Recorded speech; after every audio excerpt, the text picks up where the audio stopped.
Good afternoon. My name is Jessica McElfresh, and I'm a medical cannabis lawyer in the city of San Diego. And while people have very generously ceded a large amount of time to me, I will try and keep this to 2 minutes, because that's all we need to make these points. And I also promise to focus my comments on the referendum. Every one of you knows a qualified patient. I promise you do, even if you don't know that you do. Qualified patients are not some small sliver of society who should be forced to only go to certain parts of town to get medicine that doctors have told them that they are allowed to have to relieve their ailments. Rather, they are everyone around you. They are your friends, your family, your coworkers, your neighbors, everyone that you know. They work, they own homes, they contribute to their communities, and yes, they do vote. When you think about regulating safe access to medical cannabis, I want you to think about how you want the people you care about to be treated when they seek relief from pain and illness. This ordinance was not what the community wanted, nor what the Medical Marijuana Task Force recommended, but fortunately we have another chance to get this right.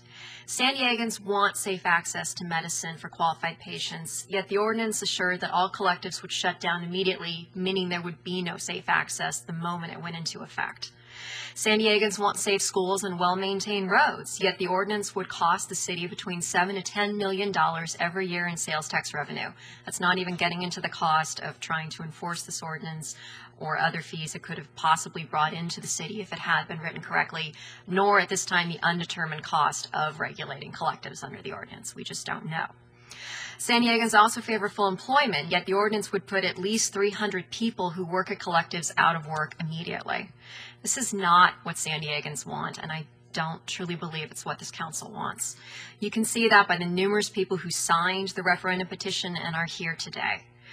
That begs the question, though, what does the community of San Diego want? We want two things. We want safe, affordable access to medical cannabis for qualified patients, and we want reasonable regulation. This referendum is not a rejection of regulation. It is the furthest thing from it. Rather, it is a rejection of the strangulation of safe access. We ask you to repeal the ordinance you passed on March 28, 2011, and to immediately work with all community stakeholders to enact reasonable regulation. We don't want to wait years again, and I know you don't either. I know no one in this room does. We want to begin work on this immediately.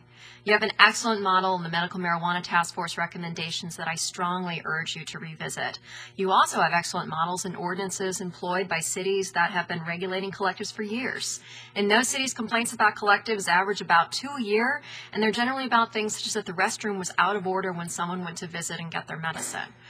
The first step to such a model of safe access and reasonable regulation is to listen to the community and repeal the ordinance. The next step is to begin working on a true model of safe access and reasonable regulation with all community stakeholders immediately. Thank you.